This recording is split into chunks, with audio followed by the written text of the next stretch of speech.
Ahí estoy. Muy bien. ¿Sale? Pues que disfruten su rica y deliciosa sesión con Guillermo. Buenos días a todos. Buenas tardes, noches, en donde quiera que estén. Pues les doy la bienvenida y yo me retiro. Tengo trabajo en otro Zoom, pero bienvenido a Humans of Gestalt. Y aquí estamos ya en el día 9 del segundo mes de nuestro congreso experimental. Bueno, muchas gracias, Heather. Buen trabajo para ti hoy y que tengas un excelente día. Y gracias por esta invitación, participación de este evento único e innovador. Así que Pues muchas gracias. no sería nada sin ustedes. Así que Muchas gracias.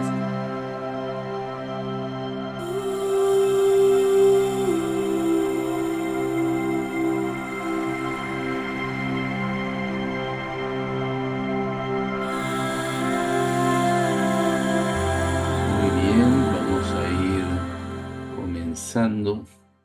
Bueno, cambié el fondo, como verán. Para las personas que no me conocen y estén en Europa, tienen acceso a estos dos libros. En el segundo, La trama colectiva, hablo de neurodivergencia, pero no son libros técnicos. Son libros, son novelas, son historias de personajes que tienen ciertas características. Entonces, la transmisión de las ideas y de los pensamientos es a través de estas historias y no tanto desde un lugar más técnico, ¿no? Más teórico, llamémosle. Me gustaría contarles un poquitito del trabajo que estoy presentando. Y bueno, por un lado, en psicología nosotros tenemos la psicopatología clásica. Para quien no es del área de la psicopatología sería las enfermedades mentales, ¿no? La clasificación de las enfermedades mentales. Y a partir de mi trabajo en constelaciones familiares, yo empecé a mirar que esto de las enfermedades mentales muchas veces podía ser entendido como un fenómeno que no se remite solo al individuo, sino que es un fenómeno que corresponde o que pertenece al campo donde el individuo está inserto. Bien, yo estaba contándoles que la psicopatología clásica, que es la clasificación de las enfermedades mentales, así como suena, ¿no? Porque yo la verdad es que hace tanto que estoy trabajando en la despatologización que cuando digo enfermedad mental no puedo evitar que me agarre. Entonces, la psicopatología clásica clasifica las enfermedades mentales y yo estoy planteando no una psicopatología de campo, de buscar la enfermedad mental mirando el conjunto de personas, el campo, sino que estoy directamente, en vez de hablar de psicopatología, estoy diciendo, cambiémoslo por una mirada de campo transgeneracional. ¿Qué significa esto? Que no voy a ir buscando anomalías, enfermedades. Lo que voy a tratar de ver son los procesos de estos organismos complejos que pueden ser familias, pueden ser grupos, pueden ser instituciones. Todos son sistemas dentro de la visión sistémica, son sistemas humanos. ¿Qué es un sistema? Es un conjunto de elementos interrelacionados e interdependientes con un propósito en común. O sea, por ejemplo, muchas personas esperando en el semáforo tienen un propósito en común, pero ese propósito no surge de sus interacciones. No se pusieron de acuerdo para estar en esa esquina ese día para cruzar la calle. Entonces eso no es un sistema. Un hospital donde todos van a atender a los enfermos sí sería un sistema. Cada uno tiene funciones distintas y tienen una interdependencia y tienen una interrelación, un intercambio. Entonces, cuando nosotros miramos dentro de la mirada sistémica, nosotros hablamos de una mirada de campo. ¿Qué quiere decir? Que lo que esté pasando en el individuo pertenece al sistema. O sea, si un empleado, por ejemplo, en una empresa se enferma, puede ser que haya agarrado un virus, pero también puede ser que si se enferma porque tiene las defensas bajas, se esté viviendo en un ambiente de estrés. Entonces ahí tenemos que tener una mirada de campo, ¿no? Tenemos unas ciertas variables que provienen del ambiente y no del individuo únicamente. Entonces, vamos a pasar a la siguiente. Y acá tenemos, yo les voy a proponer, antes de pasar a esta diapositiva, hacer una especie de jueguito o ejercicio muy breve. Entonces les pido que cierren los ojos y yo les voy a decir algunas frases y fíjense si les suenan familiares o si alguna vez escucharon algo así, ¿no? Como si no son las mismas frases, pueden ser parecidas en la intención o en el significado. Por ejemplo, eres demasiado sensible. Todo te parece un drama. ¡Qué exageración! Todo te molesta. Si hay mucha gente, te molesta. Si hay mucho ruido, te molesta. Si hay un olor fuerte, un bocinazo fuerte te puede asustar. Hasta llorás con una película. No es posible que un perrito o un niño de la calle te deje todo el día mal. Hay algo mal contigo. No podés ser tan sensible. Tenés que hacer algo. Tenés que buscar ayuda. Registren esto y vamos volviendo. Quizás se les activen algunas memorias antiguas. ¿Y qué significa esto? Digamos, a mí me gustaría, voy a dejar un segundito de compartir para ver las caritas y me gustaría saber si a alguien le resonó alguna de estas frases, si alguna vez la escucharon. Y me gustaría muy brevemente, si pueden compartir qué sintieron cuando escucharon esto. O sea, ¿cuál fue el sentimiento? Una palabra o dos. Pero cuando escucharon frases como estas, parecidas, más o menos con esta intención, ¿qué es lo que sintieron? Habiliten los micrófonos y con libertad y vayan compartiendo. Inadequação. Inadecuación, claro. Como que algo está mal en vos, ¿no? Vergüenza. Vergüenza. También la vergüenza, como esta necesidad de esconder una parte mía porque el otro no le puede gustar, a lo mejor no le agrada. ¿Qué más? Retraerme, retraimiento. Retraimiento, también. El retraimiento es una protección, ¿no? Frente a lo que sentimos que el otro no le agrada. Incomprensión. Incomprensión. Ah, no te están viendo en tu sensibilidad, no te comprenden. Muy interesante. ¿Qué más? Debilidad. ¿Debilidad de tu lado? Como, An- Ante la otra persona, claro, uno se siente débil. ok, ok. Todo lo que acaban de decir, sumado a la promesa interna de registrar la próxima vez para no abrir la boca y decir lo que me está pasando. Bien, bien. Esto sería, me voy preparando para enmascarar esta parte mía, ¿sí? Para protegerme de futuros rechazos, ¿no? Entonces aprendo a enmascarar esto. No mostrar tan sensible, no mostrar qué cosas me incomodan tanto. Bien, me lo guardo. ¿Qué más? Angustia. Angustia. Ok, ok. ¿Y esta angustia vos la relacionás con algo específicamente? ¿Es angustia de algo frente a algo?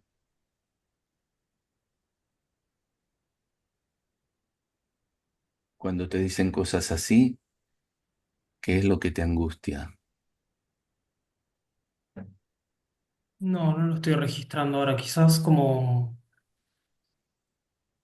a exponerme, ¿no? Y sea como ser visto en O- ese lugar. Sí. ok. Generalmente en Gestalt la angustia está más referida al futuro y tendría que ver con algo de lo que dijo Azul, de me callo la boca de aquí en adelante, como me tengo que proteger de mostrar esto, ¿no? Entonces, la angustia me dice, cuidado con el futuro si te seguís exponiendo, ¿no? ¿Alguien más quiere compartir? Es algo conocido. Ah, conocido. Esto yo ya lo escuché, ¿no? Muy bien. Es más frecuente de lo que parece. ¿Quién más quiere compartir? Yo, frustración y ganas de desaparecer. Bien, bien, ganas de desaparecer. Incomprensión, Incomprensión. miedo, Ajá. Incomprensión y soledad también. incomprensión, miedo y soledad. Bien, completamente lógico, ¿no? Estamos escuchando a alguien que dice un montón de cosas que están mal. Sos demasiado sensible, te importan demasiado las cosas. No está bien, ¿no? Bueno, me Vergüenza y parece que... culpa. Sí, perdón, ¿cuál? Vergüenza y culpa. Vergüenza y culpa. En realidad, la vergüenza vimos que lo que busca es retraerme de la exposición, me escondo. Pero la culpa es cuando hice algo que merece un castigo para el otro o que está equivocado, ¿no? Pecado, culpa, castigo, son los tres vagoncitos que van juntos. Entonces, si yo siento culpa, puedo anticipar un castigo. Soy culpable de algo.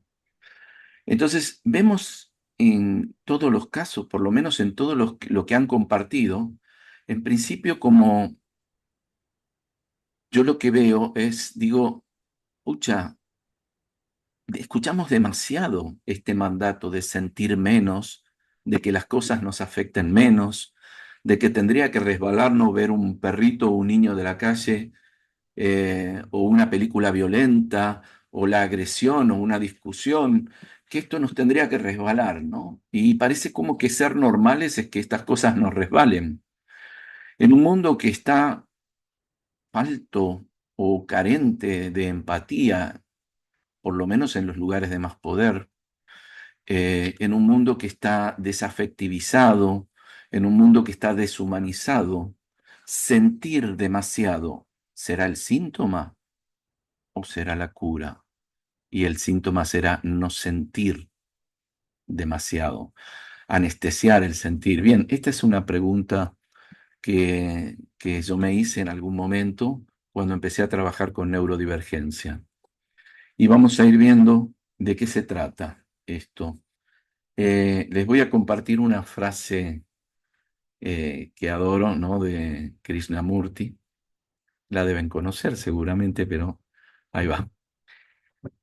Nadie puede considerarse saludable si está bien adaptado a una sociedad enferma. Eh, Esta sociedad que nos invita a esconder lo que sentimos, a sentir menos, que nos critica porque sentimos, está enferma de pérdida de humanidad, ¿no? Esta humanidad está enferma de pérdida de humanidad, de falta de empatía. Entonces, si estamos bien adaptados a este funcionamiento, no podemos considerarnos saludables.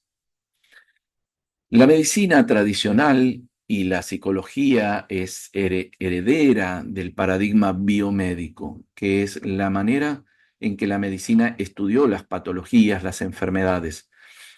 Es decir, fragmentando, mirando las unidades menores, las células, entender cómo funciona todo y de esa manera poder concluir, sacar conclusiones sobre las enfermedades. Este paradigma permitió avances maravillosos dentro de las ciencias médicas, pero cuando se trata de conductas emocionales, del sentir, de la conexión, de la comunicación, este paradigma resulta insuficiente. Nosotros no podemos expresar nuestros sentimientos solamente a través de las alteraciones químicas que hay en nuestro cerebro. Entonces, el paradigma biomédico, cuando observa, digamos, el síntoma, observa fundamentalmente al individuo y dentro del individuo un pedacito de este que es el que no está funcionando bien. En cambio, desde la psicología y la mirada de campo, miramos el campo, dónde está inserto este ser, qué es lo que está afectándole del ambiente y cuál es su intercambio con el ambiente. Bueno, hablo de medicina y acá está sonando una ambulancia. Esas coincidencias. Bien. Entonces, fuimos educados para clasificar, para tipificar, designar a partir de signos y síntomas.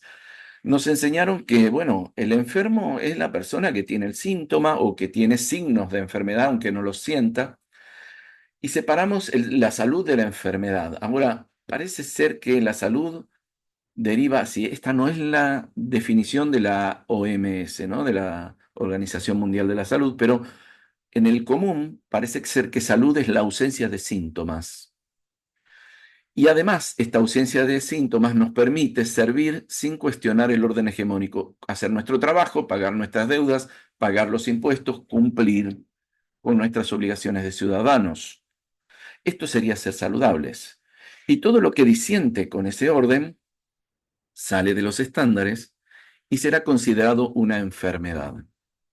Entonces, estamos empezando a plantear el tema de que la salud no puede ser la ausencia de algo. Debe haber algo más. Porque una persona, solamente con no tener síntomas, no necesariamente va a ser feliz. Y una persona que no es feliz no está en un estado de salud. Entonces vamos a seguir un poquitito mirando esta cuestión del individualismo. Esperen que tengo que cambiar las ventanitas de lugar porque no me dejan ver bien. Ahí está. Entonces, vamos a ver esta cuestión del individualismo en ciencia y en clínica clásica. Siempre se miró al ser humano y en cuanto a salud mental, esta cuestión de vos tenés un problema, tenés que resolverlo, es algo muy frecuente, ¿no? Como una persona, por ejemplo, escucha voces. Y bueno, lo que aparece es, bueno, esto es anormal y tenés que resolverlo y si no lo podés resolver, busca a alguien que te ayude. Entonces, este individualismo visto en la visión de la salud mental lo deja al individuo aislado con su problema, como si nadie más tuviese nada que ver.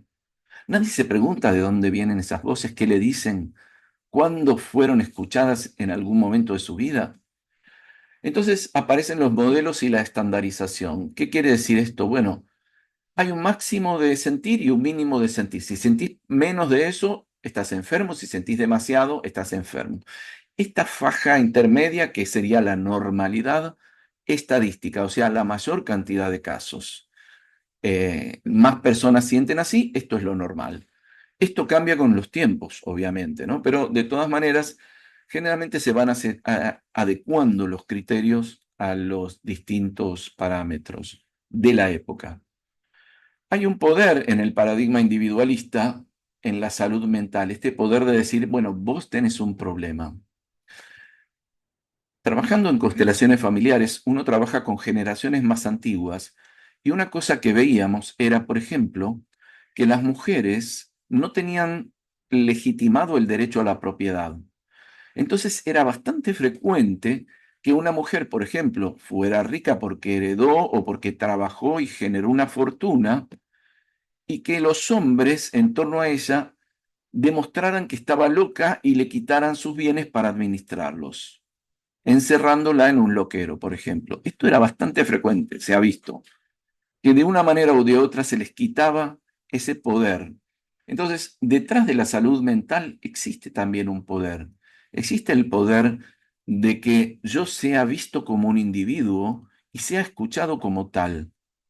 Entonces, por ejemplo, en una ocasión escuché, en una guardia de salud mental, escuché que una mujer se quejaba de un dolor muy fuerte en el estómago y un médico le decía a otro, no, no le des atención porque es histérica.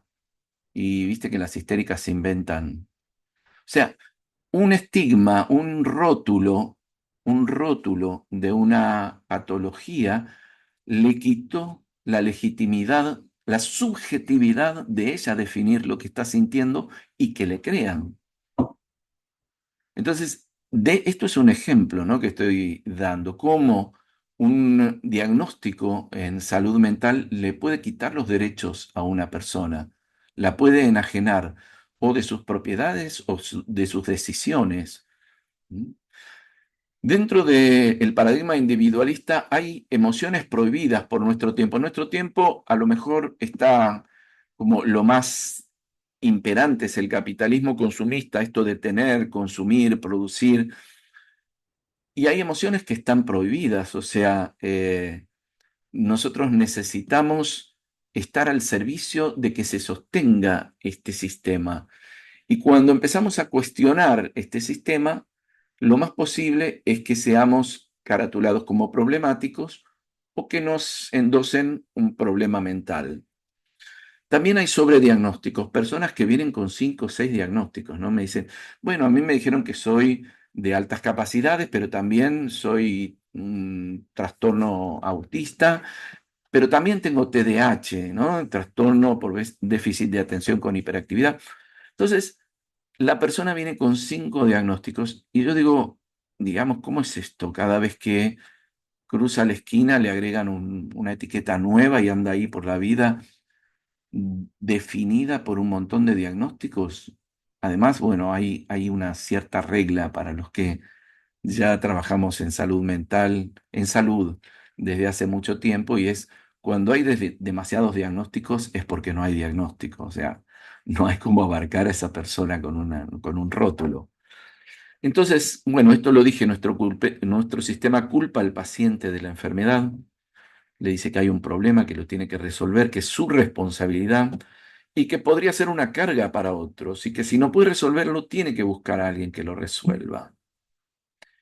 Bien, entonces, con todo esto, miramos qué nos propone de diferente el paradigma de la visión de campo. Y lo que dice la visión de campo es que somos un ser colectivo. Aunque nos experimentemos como individuos, el individuo aislado no existe ni puede sobrevivir. Entonces, somos un ser colectivo. Existen lazos que nos vinculan con los demás y esos lazos generan intercambios, generan alianzas, generan conflictos, pero siempre estamos en interconexión. Entonces, si uno sufre en alguna medida, sufrimos todos. El objetivo en el paradigma colectivista o de campo no es llegar primero o ser el único que llegue, sino que todos lleguen. Nosotros vemos como parte de una totalidad y vemos que el daño en el otro no nos beneficia. Hay experimentos hechos incluso con personas, por ejemplo, con depresiones graves, y esto yo lo he aplicado en la clínica y realmente es impresionante, donde una persona por ahí, bueno, pierde la razón de vivir y uno le da como propuesta que dedique unas horas a asistir, por ejemplo, a un comedor infantil, a personas en un albergue personas de la calle que estén en un albergue. Y cuando tienen una perspectiva de poder sentirse útil ayudando a otros, cambia su percepción de sí misma, cambia la depresión. Entonces, en última instancia, y hay también una neurobiología, una neurociencia que estudió esto, y está todo relacionado con la oxitocina, una sustancia que es la que genera la mamá cuando está por tener a su bebé, que genera un apego, una conexión con el otro ser humano profunda y que además tiene otros factores de reparación de los tejidos maravillosos. Pero más allá de esto, esta sustancia neurofisiológicamente tiene este efecto, crea conexiones. Entonces, cuando ayudamos a otros, segregamos oxitocina y sentimos esa energía que nos impulsa a hacer más cosas. O sea, lo contrario de la depresión. Cualquier patrón o síntoma debe ser entendido como emergente del todo y no responsabilidad de la parte. Si hay alguien que empezó a escuchar voces en nuestra cultura, rápidamente se lo deriva a una guardia psiquiátrica, se lo medica y a lo mejor se le da ingreso a una institución. Quienes me siguen en Facebook quizás recuerden un post de hace unos años atrás que dice: cuando cumplió 14 años empezó a oír voces.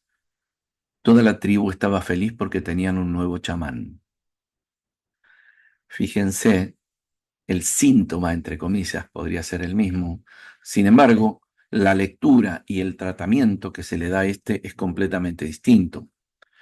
Las primeras miradas de campo vienen de la Gestalt, del psicodrama, de la terapia familiar sistémica y del pensamiento complejo después, que agrupa y supera agregando nuevas ciencias a este conjunto de disciplinas. El pensamiento complejo en realidad es todo un abordaje de la realidad, de la complejidad que es la realidad, a través de un montón de ciencias y disciplinas. Entre ellas está la teoría general de los sistemas, la geometría fractal, la física cuántica, la teoría del caos, las teorías matemáticas de los hiperciclos, la termodinámica y otras disciplinas. Hay muchas.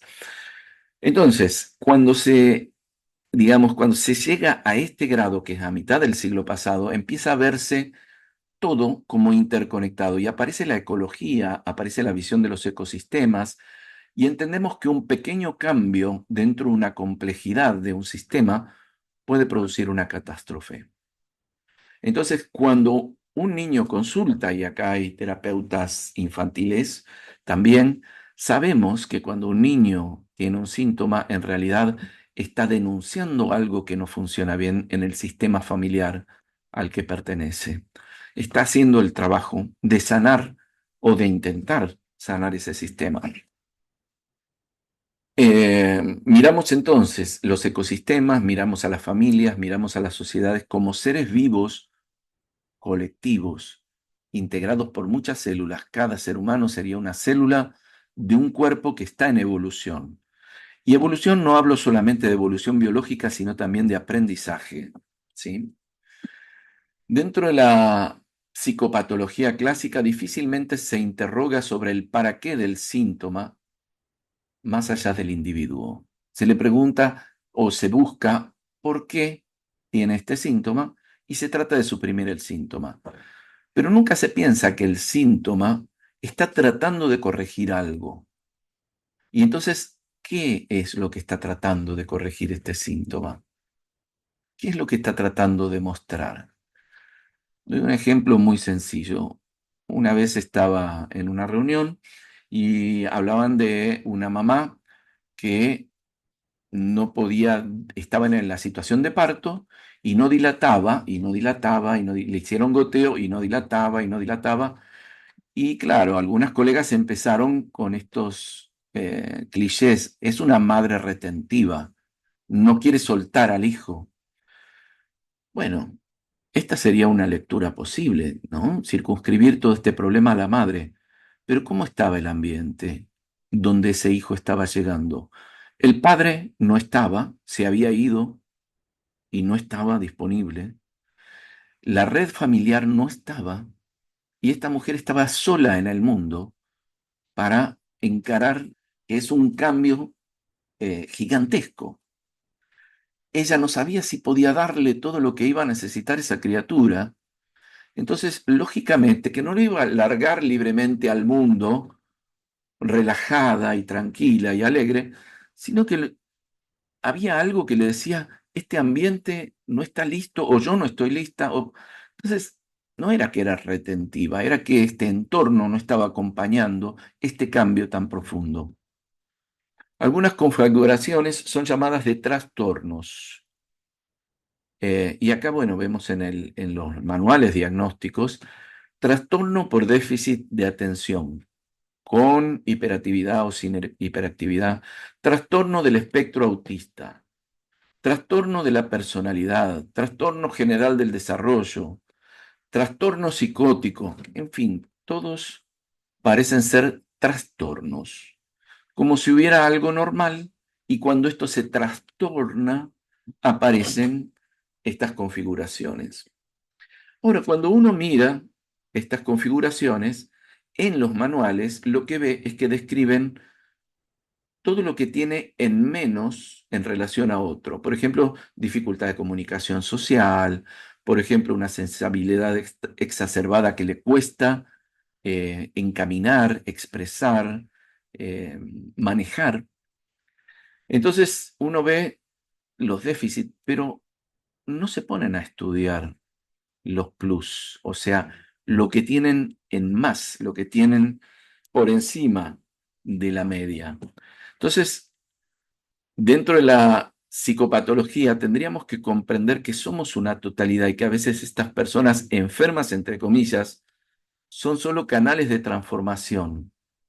A veces una persona se enferma para poder pasar a un estado diferente. Por ejemplo, ahora por suerte está cambiando esto, pero antiguamente había estas personas, mujeres, que en un momento se metían en la cama y no salían más de la cama. Hoy sería considerado una depresión mayor. En ese momento, en un sistema patriarcal, machista, sumamente hegemónico, una mujer no tenía derecho a decir que no. Encontraron un camino que es, no puedo, no quiero, no puedo, estoy enferma. Era un costo alto, era un costo altísimo para decir que no, pero era la manera en que podían decir que no a un entorno que a veces era abusivo. Era abusivo de su persona, era abusivo de su cuerpo, hombres que querían todo el tiempo tener hijos, entonces la única manera de decirles que no podía ser enfermándose. Hay, digamos, chistes sobre esto del dolor de cabeza y todo esto, ¿no? Pero es que era la única manera en la cual esta persona no iba a ser castigada. A veces había violencia física. Incluso hay ciertas descripciones de lo que las mujeres debían hacer y era nunca decirle que no al hombre, ¿no? Como, en fin. La mirada individualista entonces culpa y sobrediagnostica. Esto lo mencioné recién. Entonces, ahora voy a pasar a otra cuestión. Vamos a reconfigurar nuestra mirada para entender un poco esta visión de campo. El cerebro es personal, cada persona tiene el suyo. Algunos más grandecitos, otros más chiquitos, pero todos tienen su cerebrito. Y el cerebro es el hardware, o sea, la computadora. Y la mente sería el software, los programas. Entonces, el cerebro es autoconfigurable, se organiza, se desarrolla a partir de las interacciones con el entorno, con el campo, individuo-ambiente. ¿Qué quiere decir? Bueno, el bebé nace sin coordinación motora, sin poder sincronizar lo que escucha, lo que ve, y a medida que va siendo impactado por los estímulos visuales, por las sensaciones, va empezando a entender y a decodificar, y va empezando a manejar su cuerpo. Esto se autoconfigura a partir de la interacción con el mundo. Si este bebé fuese aislado completamente y no tuviera ningún estímulo, no podría desarrollar ni el habla, ni la motricidad, ni ninguna de las características que nos permiten habitar nuestro mundo. La mente funciona como una interfase entre el cerebro y la cultura, entre el cerebro y el medio ambiente. Entonces, nuestra mente lo que hace es registrar, almacenar, establecer patrones. Esto es venenoso, esto no es venenoso, esto me hace bien, esto no me hace bien, esto es agradable, esto es desagradable. Va juntando toda la información y relacionándola para adaptarme a la sobrevivencia. Básicamente, el objetivo es la supervivencia. Entonces, no es un dispositivo personal, esto es nuevo. Las neuronas espejo, el cuarto cerebro, hay muchas teorías que están validando esto, pero están diciendo que la mente no es un dispositivo que funciona solo dentro del individuo, sino que es como una terminal que se conecta con una red. Entonces, muchas veces los inventores inventan algo y al mismo tiempo en el planeta otros tres están inventando lo mismo. Muchas veces pensamos, ¿cuánto hace que no veo fulano y fulano me llama? Muchas veces pensamos, ay, qué lindo sería que compre tal cosa y va y la compra. Entonces, hay una conexión que no está descrita dentro de los manuales psicodiagnósticos, pero sí es evidencia en nuestro trabajo cotidiano, sea cual sea el área de trabajo. Estas coincidencias, estas sincronicidades, nos llaman la atención, pero nunca le hemos prestado mucha atención. Entonces, esta mente, ¿cómo funciona? Durante los primeros años existe dos procesos simultáneos, que es la neurogénesis, la génesis de las neuronas o las células del cerebro, y la sinaptogénesis, que son las conexiones entre las neuronas. Más neuronas y más conexiones significan más capacidades. A medida que el bebé va creciendo, esa neurogénesis constante va generando neuronas para hacer las tareas de manejar el cuerpo, manejar las funciones biológicas, manejar los conceptos que está aprendiendo, incluirlos, relacionarlos. Entonces, ¿para eso qué va a hacer? Bueno, junta lo que ve, junta lo que escucha, junta lo que capta por las otras vías. Por ejemplo, todos sabemos que tenemos 7 sentidos, ¿verdad? En el cuerpo estoy hablando. Después están los otros sentidos. Pero en el cuerpo tenemos los 5 sentidos conocidos y hablados por todos, ¿no? La vista, el gusto, el olfato, el oído y el tacto. Pero también tenemos otros 2 sentidos, que es la percepción de nuestras vísceras, dolores viscerales, sensaciones corporales, que es la interocepción, y la propriocepción, que es también llamada, digamos, bueno, ahora no me viene la palabra, pero viene del oído medio, es lo que nos indica la posición en que está nuestro cuerpo. Vestibular. El sentido vestibular nos dice en qué posición está el cuerpo, si está en movimiento, si está quieto. Entonces tenemos esos 7. Esos 7 sentidos generalmente se coordinan en el cerebro para entender el mundo que nos rodea. Cuando alguno no funciona bien o estas conexiones no funcionan bien, tenemos problemas. Por ejemplo, los vértigos a veces vienen porque en el oído interno se percibe como si el cuerpo estuviera en movimiento, pero estamos quietos y los ojos ven que estamos quietos, entonces hay un cortocircuito porque un sentido dice una cosa y otro dice otra, y ahí nos mareamos, sentimos náuseas, etc. Bueno, lo importante es que durante estos años hay una proliferación de neuronas y de sinapsis, y dentro de esto el cerebro se prepara para cualquier ambiente. Cualquier ambiente es cualquier ambiente, no es nuestra cultura únicamente. Se prepara para ambientes en los cuales tengamos que vivir en contacto con la naturaleza, se prepara para conectarnos con la naturaleza, para entender un lenguaje interespecies, entender los gestos de los animales, poder protegernos de aquellos que son peligrosos, poder sacar, digamos, poder tener vínculos con los animales que sean favorables o ayudables o ayudan al ser humano. Y así, digamos, todo este aparato sumamente lleno de potencialidades, con sentidos mucho más allá de lo físico, entra en una etapa donde empieza a podar lo que no se usa. Si en nuestra cultura nosotros, por ejemplo, no percibimos la energía que emanan las personas, no necesitamos ese sentido. Si en nuestra cultura leemos con los ojos y no leemos a distancia, no necesitamos un sentido para leer a distancia. Si en nuestra cultura tenemos los celulares, no necesitamos conectarnos telepáticamente con otra persona.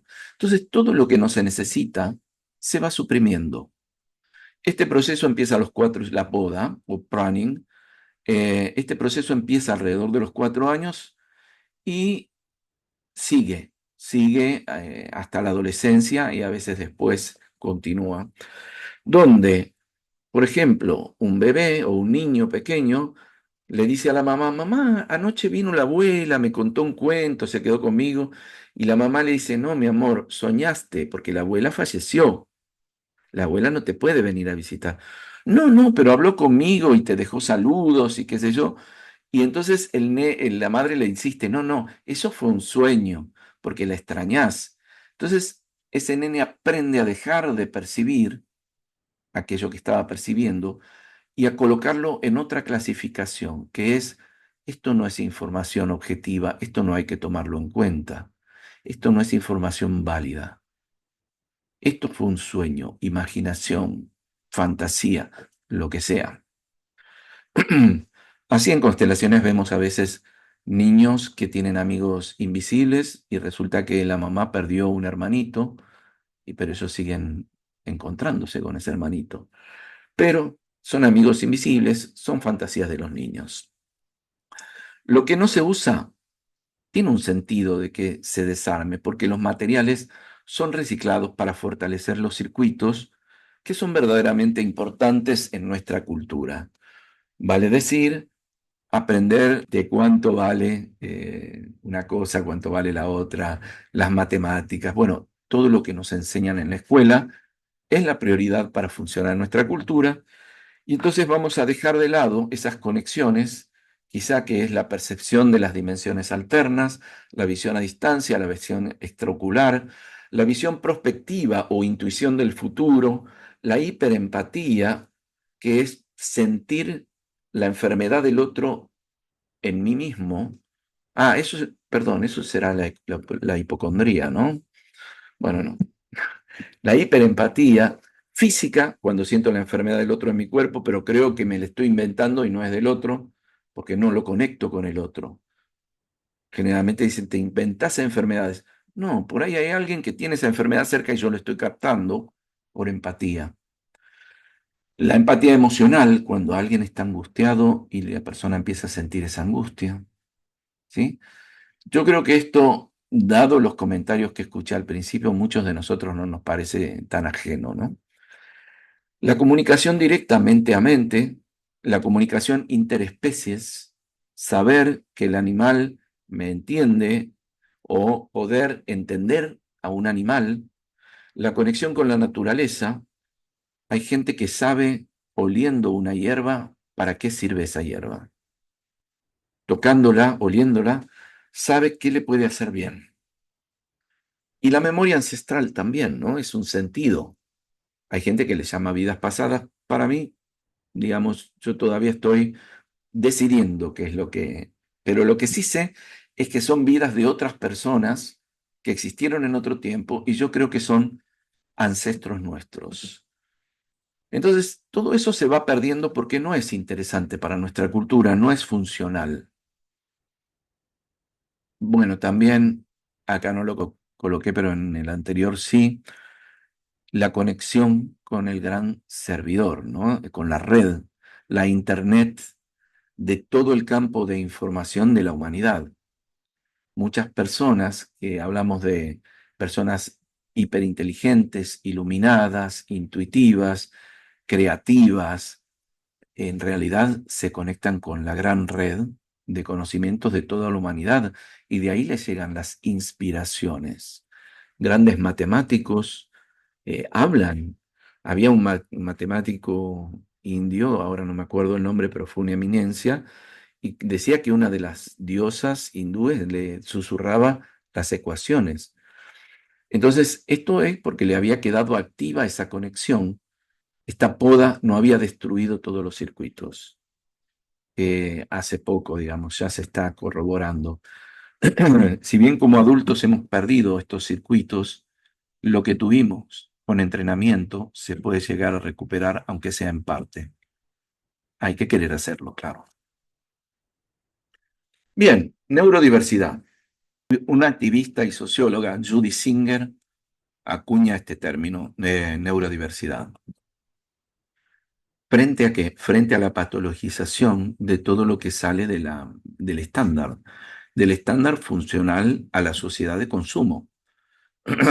Quizás en Estados Unidos mucho más presente todavía que entre los latinos, donde por ahí todavía tenemos aspiraciones más allá de lo material, o sea, valorizamos los vínculos, los afectos de una manera mucho más profunda a veces que las cosas materiales. Pero dentro de ese entorno, Judy Singer plantea neurodiversidad ¿para qué? Para sacar el estigma de patología de todo lo que sea distinto de lo común. ¿De dónde saca esto? Bueno, si en un ecosistema estamos todos de acuerdo en que la diversidad es lo que garantiza la vida del todo del ecosistema, ¿por qué vamos a pensar que neurológicamente todos los seres humanos tienen que ser iguales o parecidos? Es absurdo. es contra la naturaleza. La naturaleza es diversa y por lo tanto, esto es lo que garantiza la evolución, la supervivencia. Y llevar todos a un estándar, todos los nenes el mismo año, los mismos conocimientos, las mismas habilidades. Y cuando tiene una poquito por debajo, tiene un problema. Y cuando tiene una demasiado alta, bueno, quédate tranquilo, no fastidies con eso porque no vamos a ver más contenido sobre dinosaurios que lo que vimos. No vamos a aprender más de astronomía que lo que vimos. Entonces hay que encajar dentro del paquetito que es estándar, ¿no? Dentro del paquetito estándar. Y la verdad es que el ser humano es diverso y es neurodiverso también. Diverso, ¿qué quiere decir? Que hay seres humanos que están adaptados a climas cálidos, que están adaptados a climas fríos, que están adaptados a más altura, menos oxígeno, y sus cuerpos son diferentes y sus conformaciones son diferentes. Entonces, esta diversidad biológica se expresa también dentro de lo que es lo emocional, dentro de lo que es la percepción del entorno, y la neurodiversidad sería lo saludable, que haya diversidad. Las empresas se dieron cuenta ya hace unos 20 años de que necesitaban equipos diversos para triunfar, para ser más exitosas. No servía, por ejemplo, si era una empresa de tecnología, tener solo gente de tecnología. Necesitaban gente que mediatice, por ejemplo, para descubrir cuáles son las necesidades del entorno, para dialogar con el entorno. Entonces aparecían otras personas por ahí del área humanística y no tecnológica. Y cada vez se fueron dando cuenta que cuanto más diverso eran los equipos, mejor funcionaban, más creativos, más productivos. Entonces, insisto, ¿por qué? Porque la neurodiversidad no es más que eso, configuraciones diferentes que a lo mejor yo no me doy cuenta de cuál es la preparación que están trayendo. Como yo dije, este nene escuchaba voces, celebraron porque tenían un nuevo chamán. Estos se dieron cuenta de que esa configuración mental y perceptiva tenía una función dentro de su entorno. Y era un chamán, nada menos. Ya que estamos, les comento, no hay casos de psicosis entre los pueblos originarios que conservan su cultura. ¿Sabían? Qué curioso, ¿no? Bueno, entonces tenemos neurotípicos dentro de la diversidad, los neurotípicos que serían las personas que reúnen los estándares o que fingen reunir los estándares. No digan nada, ¿no? Porque acá hay algunos, habemos algunos. Y los neurodivergentes, que son aquellos que claramente salen. Dentro de las neurodivergencias, trastorno general del desarrollo, déficit de atención con hiperactividad, dislexia, dispraxia, discalculia, trastorno del espectro autista.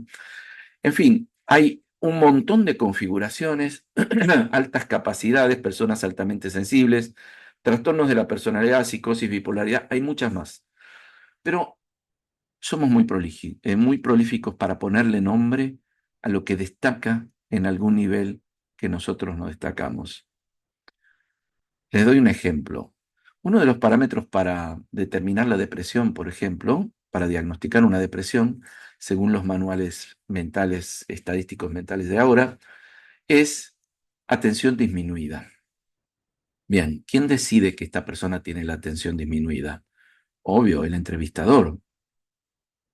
Porque, bueno, supongamos, yo soy el entrevistador y le digo, bueno, cuénteme, en este momento usted le está yendo bien en el trabajo, y la persona se queda mirando un punto, no me contesta. ¿Cómo se lleva con sus hijos? Bien, no contesta, no presta atención. Y yo digo, bueno, atención disminuida. ¿Por qué? Porque no me da pelota, porque no me da bola, no me da atención. Entonces, atención disminuida. No me pregunto a dónde va esa atención. ¿En qué está pensando? ¿A dónde está? No me lo pregunto. Pongo atención disminuida. Pero a lo mejor está vuelta hacia su mundo interno, tratando de reconfigurar su mundo interno, porque a lo mejor su vida no le resulta placentera, porque está buscando un cambio, porque está en una crisis, lo que sea. Trastorno por déficit de atención. Sin embargo, estas criaturas que tienen déficit de atención tienen también lo que se llama el hiperfoco. El hiperfoco es como un canal de alta velocidad y de alta profundidad y de alto, como de aumento, una lente de aumento, que le permite captar detalles que nadie puede ver de los temas que le interesan. No le traigan temas que no le interesan, porque ellos vienen dotados para enfocarse en algo y hacer un cambio en ese área, no en todas las áreas. Entonces no van a tener la atención libre y disponible para todas, para cualquier cosa que se le diga, sino para esto que le interesa. Y ahí entran en el hiperfoco y les hablas y no te escuchan, porque están tan profundamente concentrados en ese tema, y de golpe un tema les interesa y se saben todos, o sea, te saben las clasificaciones de los dinosaurios, en qué periodo estaban, cómo se llaman las estrellas. Bueno, digo la astronomía y los dinosaurios y esto, porque son temas comunes entre los trastornos autistas y los trastornos de déficit de atención. Son temas bastante frecuentes, ¿no? Esto de interesarse por el pasado y por el todo. La dislexia. Nosotros sobrevaloramos la palabra. Yo hablo mucho y todo, pero nosotros sobrevaloramos la palabra. Si yo les muestro una sola imagen, a lo mejor me ahorro 1000 palabras. Y no pensamos que por ahí hay gente que viene con este hardware, con esta computadora preparada para otro lenguaje que no sea el de la palabra. Ay, no le funciona bien la palabra, entonces tiene un problema de dislexia. A lo mejor no tener palabra es para que podamos habilitar otros canales de comunicación. Y en realidad hay otros mucho mejores, porque la palabra tiene un defecto bien pesado, permite mentir. Otras comunicaciones, como la de mente a mente, no permiten mentir. Bueno, pero tiene un problema. Dispraxia, digamos, esta imposibilidad de sincronizar para tener acciones concretas del hacer. Pero a lo mejor esta persona tiene un hardware, un cerebro preparado para estar en un estado de conexión mental de otros procesos meditativos, no sé, y no está preparada para estar sobre la acción de las cosas, actuando, haciendo. Pero nosotros vemos lo que falta y no vemos lo que está aumentado. Yo soy un poco exagerado porque hay muchos pedagogos ahora que ya se dan cuenta de esto y están trabajando de una manera maravillosa para empezar a validar estas altas capacidades de estos chicos que siempre se vivieron como erróneos, problemáticos, diagnosticados como un déficit y en realidad están por encima de la media. Lo que pasa es que su configuración es distinta y nuestra escuela no está adaptada a eso. Bien, vamos a seguir un poquito más y vamos a hablar de una configuración neurodivergente no patológica. Esto es interesante, la sinestesia. No sé si escucharon hablar, pero la sinestesia es cuando quedan conexiones entre áreas del cerebro que usualmente no están conectados. El oído absoluto en los músicos, o sea, escuchan una nota y dicen es do, muchas veces viene de una sinestesia, porque cuando escuchan esa nota ven el color rojo, el azul, el verde, y el color que ven les dice cuál es la nota. Esto es un tipo de sinestesia. Hay 70 ya descubiertos tipos de sinestesia. Letra-color. Por ejemplo, cuando leen una letra, acá ustedes ven la palabra sinestesia toda en blanco, pero un sinestésico le vería matices a cada letra del mismo color, las sí del mismo color, por ejemplo, las sí azules, las S rojas. Entonces perciben en relación a la letra un color, al número un color. A veces un fonema, un sonido, les produce un color en el área visual, como si estuvieran viendo luces de colores cuando escuchan sonidos. Escuchan conciertos y ven todas formas de colores. Sonido, sabor, escuchan un sonido y sienten un sabor. Un fonema y sienten un olor, una letra, sienten un olor. Escuchan un sonido y tienen una sensación táctil. Hay muchas conexiones sinestésicas. Pero ¿qué pasa? Estas personas siempre vivieron la percepción así y pueden funcionar en nuestra cultura, así que no son patologizadas. Hay mucho que normalmente se patologiza y que sucede y también en otros territorios no es patologizado. Por ejemplo, una alucinación. Cuando una persona dice que ve a un monstruo que lo persigue y lo quiere matar, ¿no? Nosotros hablamos de alucinación. Pero no decimos alucinación cuando ve la Virgen, que le apareció la Virgen, en un contexto religioso, espiritual. Y es una alucinación técnicamente, porque es percepción sin objeto. Punto, alucinación. Pero no hay un déficit. El tema es esto que pertenece a otro plano, ¿qué efecto tiene sobre esta persona? Esto es lo que consideramos si es patológico o no. El efecto que esto tiene sobre la persona. Si le dispara una paranoia, si siente que tiene que matar a todos los monstruos, deja de ver a las personas, creen que todos son monstruos y sale a cuchillar a todo el mundo, obviamente estamos en una psicosis, está percibiendo cosas, y no estoy diciendo imaginando, porque no creo que sea una imaginación, pero está percibiendo cosas que no entienden y que creen que están en el plano físico donde está él, y no están en el plano físico. La psicopatología diría está en su mente. No, no, está en algún lugar que su mente registra, pero lo que pasa es que confunde esto con el plano físico. La diferencia entre un vidente y un psicótico es que el vidente cuando ve sabe que es de otro mundo lo que está viendo. El psicótico cree que es de este mundo. Está todo mezclado. No se lo entrenó, no se lo enseñó, no se lo educó para separar sonidos que vienen de mucha distancia o los que están escuchando en este momento, imágenes que vienen de otros lugares o de otros tiempos y los que está escuchando en este momento. Entonces, no hay manera que organice una respuesta para eso. Neurodivergentes. Algunos rasgos de la neurodivergencia son dificultades en la comunicación social, patrones de comportamiento repetitivos o restrictivos o bizarros que no entendemos. Bizarro sería lo que yo no entiendo, ¿no? Caos es un orden que no entiendo también. Dificultades en el procesamiento sensorial. ¿Qué es esto? Digamos, cuando hay demasiado ruido no puedo pensar. Cuando hay demasiadas voces al mismo tiempo, no puedo jerarquizar una de ellas. Por ejemplo, una persona con TDA, y ni que hablar de los del espectro, están en un restaurante y están escuchando la conversación de la mesa de al lado, el perro ladrando, el mesero que se le cayó el plato, todo y todo intenso.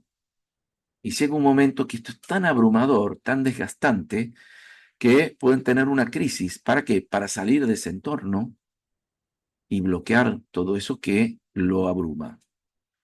Entonces hablamos de altísima sensibilidad.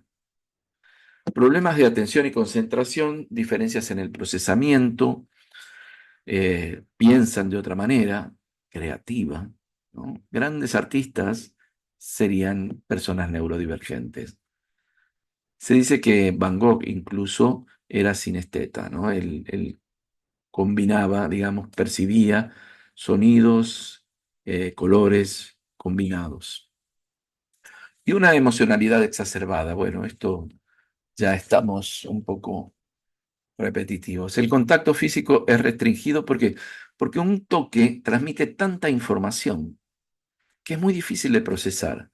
El hiperfoco es eso que hablé, que entran en conexión con una idea y no la pueden dejar al punto de que a veces se olvidan de ir al baño, se olvidan de tomar agua, están ahí y no pueden entrar en otro lugar. La batería social, la batería es esto que se agota la energía, y la batería social es limitada. ¿Qué quiere decir? Que llegan a un lugar y están contentísimos, activos, tal, y llega un momento en que, punto, me voy. Se acabó mi batería social, es demasiado, no lo puedo procesar. Los sonidos intensos, sienten las energías de los ambientes, y lo demás hablé. La irritabilidad también puede ser en la piel o con alimentos. Acá, digamos, dentro de mi intuición, porque no puedo decir que todavía esté fundamentado, en el trastornos, en los neurodivergentes en general, lo que vemos es que hay un sistema nervioso muchísimo más desarrollado. Entonces los sonidos, los colores, las percepciones están amplificadas, tanto que a veces son ensordecedoras. Lo mismo con todo lo que tiene que ver con lo interoceptivo. El sistema nervioso está tan desarrollado que es sumamente preciso. Entonces, son mucho más sensibles a las alimentaciones diferentes. Es muy importante vigilar, por ejemplo, en trastornos del espectro, la alimentación, en gente altamente sensible, en las depresiones. ¿Qué pasa con la microbiota? Recién ahora se está investigando esto, pero es fundamental entender que el 70% de las sustancias activas en nuestra mente se originan en el intestino. Los mediadores sinápticos, la serotonina famoso, lo que incide tanto en la depresión. Entonces, en todas las neurodivergencias, la alimentación también es clave. ¿Por qué? Porque el sistema nervioso es mucho más desarrollado y sensible a las pequeñas alteraciones del ambiente. Entonces, un producto tóxico que otro ni lo siente, a ellos los va a desequilibrar profundamente. Últimamente, no sé si a ustedes les pasa, pero yo desde hace 15 años que vengo viendo, cada vez hay más casos de autismo, de trastorno de déficit de atención, diagnósticos como que explotaron como hongo después de la lluvia. Ahora, ¿qué significa eso? Bueno, por un lado mejoraron las técnicas diagnósticas, pero por otro lado, lo que les dije al principio, los neurodivergentes tienen una empatía mayor, una emocionalidad generalmente aumentada, una percepción del dolor ajeno. Entonces, en estos tiempos que hay falta de empatía, deshumanización, disociación emocional, anestesia, esto de funcionar en modo zombie, en piloto automático, voy, hago las cosas, la fragmentación del tejido social, ¿vos de qué lado estás? ¿De este o de este? ¿No? Como esta fragmentación, esta atomización, las patologizaciones de quienes denuncian estas fragmentaciones, esta deshumanización, esta falta de empatía, y como contraparte aumentan los neurodivergentes. Entonces, ¿serán la enfermedad o serán los anticuerpos contra la enfermedad? La visión de campo en la clínica. Bueno, esto yo no voy a entrar mucho, no me voy a detener mucho, porque es bastante específico. Esta concepción a mí me vino hace muchos años de un profesor, de un maestro mío, que daba un curso de psicopatología y introdujo un concepto. Jorge Gensone se llama el profesor, es gestaltista, es terapeuta gestáltico y es profesor en Gestalt en la Asociación Gestáltica de Buenos Aires.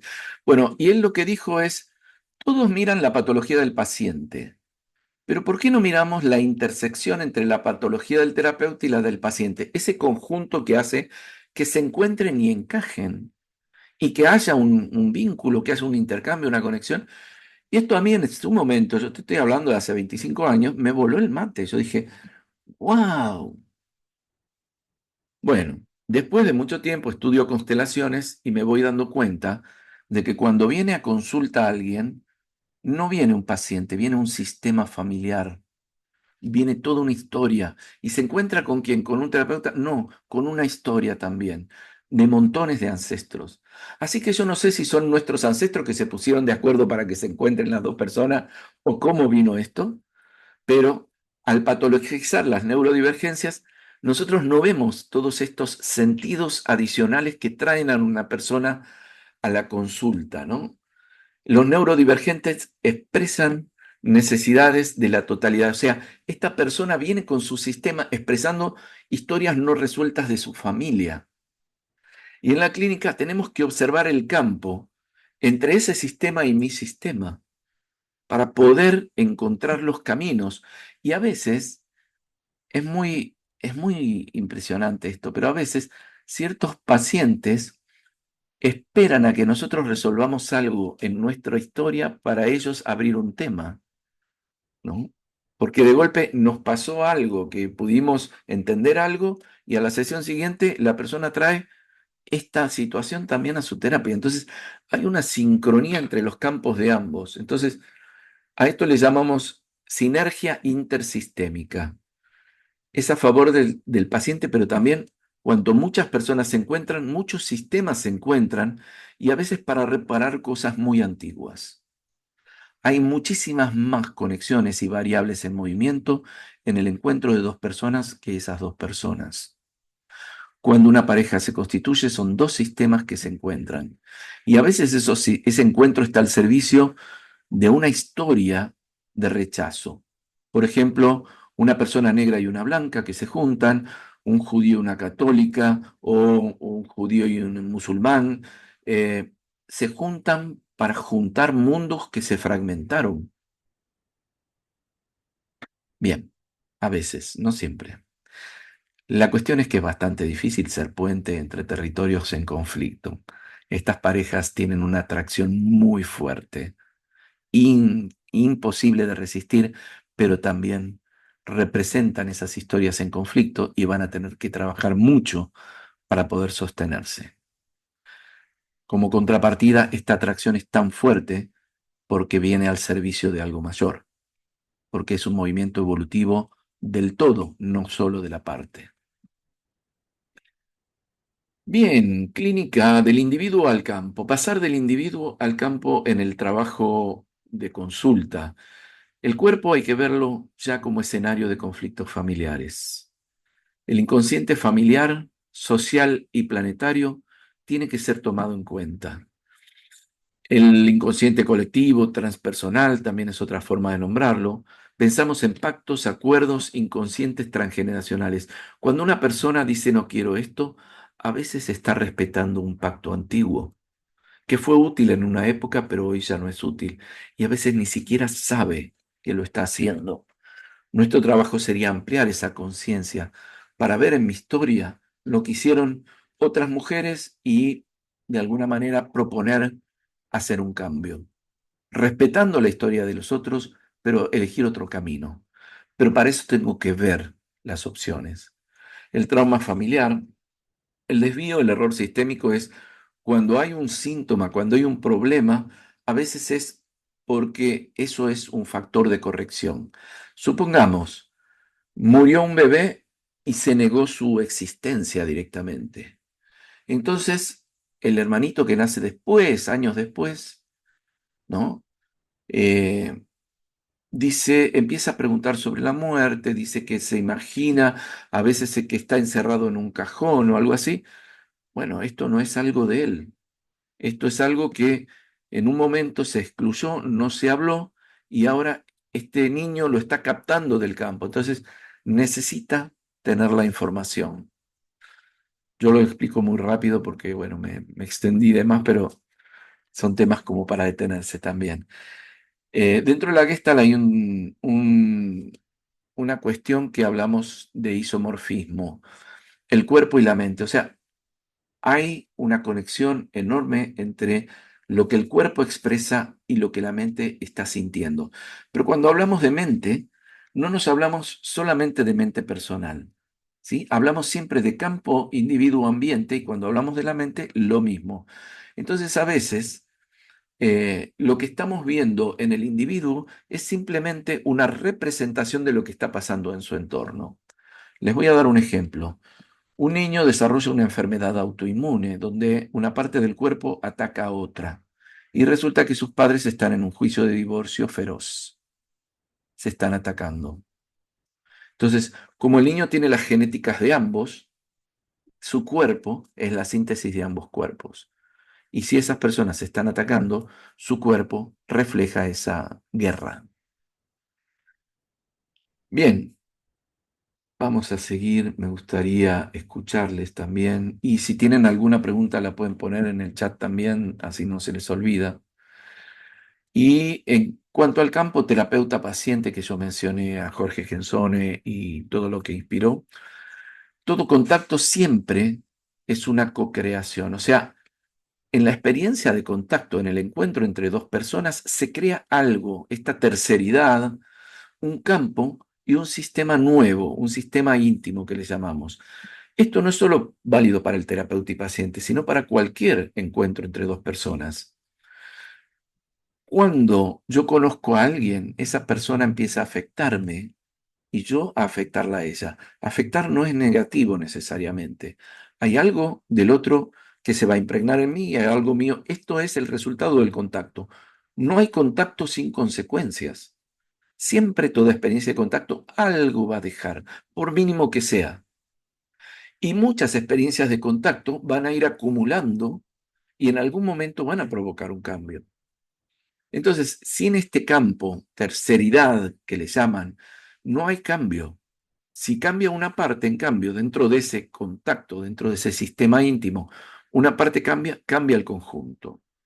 En la terapia familiar, nosotros sabemos que si atendemos a un niño solo, puede mejorar, pero como el resto no va a cambiar, lo van a volver a lo que estaba o lo van a empezar a rechazar, como protegiéndose de ese cuerpo extraño. Entonces necesitamos incluir el trabajo con la dimensión familiar para que no resistan ese cambio y para que ese niño deje de mostrar el síntoma familiar y los demás pueden cada uno agarrar su parte dentro de eso.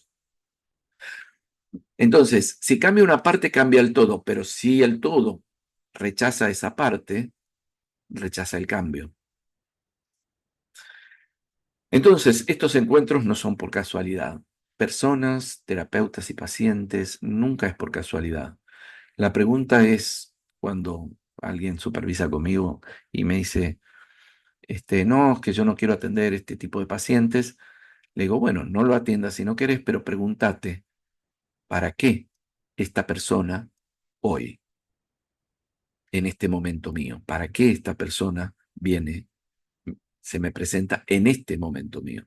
¿Qué me está queriendo ayudar a ver?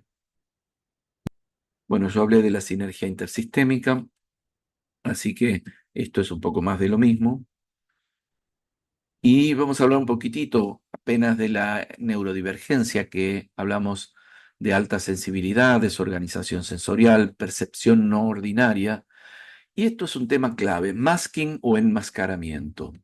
Las personas neurodivergentes desarrollamos inevitablemente una máscara, un personaje que esconde, como dijimos al principio, algunos aspectos nuestros para ser aceptados. Entonces, dentro de esta estrategia de aceptación, hay un consumo de energía enorme. Sostener un personaje frente a la sociedad es de un consumo de energía gigantesco.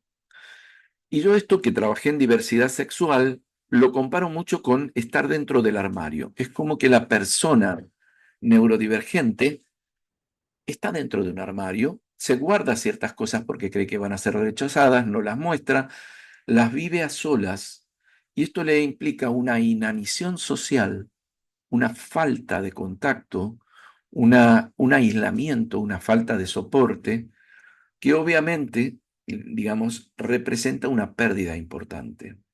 Cuando alguien le acepta, no sabe si está aceptando a la máscara o a esta persona. Imagínense la soledad.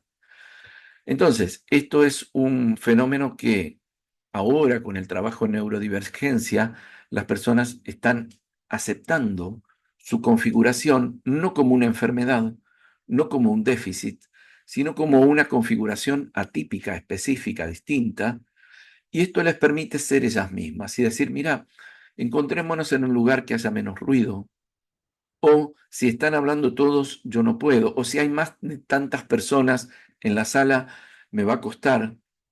Entonces podemos decir lo que necesitamos.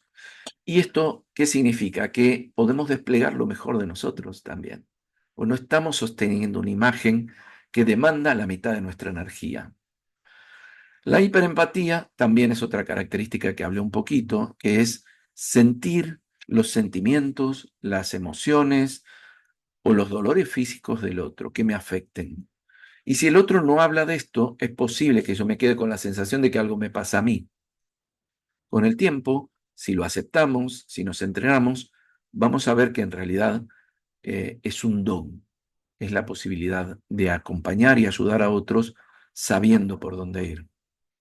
Y la percepción de detalles y de correlaciones no evidentes hace que a veces nos sintamos extraterrestres. Yo digo algo y nadie lo entiende y parece que estoy hablando chino y me miran como diciendo, ¿qué estás diciendo? ¿De dónde sacaste? ¿Qué tomaste hoy? ¿Qué fumaste hoy? Y resulta que estoy viendo conexiones que a lo mejor no son evidentes. Entonces, necesitamos calibrar la comunicación a la persona neurotípica. Sabemos que estamos frente a un neurotípico, tenemos que calibrar no podemos exigirle, ¿verdad? Que capte aquello que no está pudiendo captar. ¿Alguien colocó? No, pensé que habían, sí. El tema de la hiperempatía, ¿hasta dónde no implica suponer? Interesante lo que decís, porque si yo tengo una sensación física, no puedo decir que yo supongo esa sensación física. Si yo estoy en un contexto tranquilo, ¿no? Y de pronto llegás vos, me visitás, pero vos venís angustiada y yo siento una angustia, yo podría pensar en el camino de la confluencia, como decir, entré en el mismo río emocional que vos, pero vos ni hablaste de tu angustia. Yo la sentí cuando entraste. Entonces esto es simpatía aumentada, es una empatía aumentada. Esto ya se vio desde las neuronas espejo. ¿Intuyo o paranoiqueo? Bueno, desde la visión de la hiperempatía no podemos pensar en paranoias. ¿Por qué? Porque la paranoia es una construcción enfocada en el síntoma, que es inventar algo y me persigo con algo. Entonces, acá lo que pasa es que a lo mejor no se legitimó esta percepción porque no viene por vías ordinarias. Y al no venir por vías ordinarias, no se toma en cuenta. Habría que descartarla.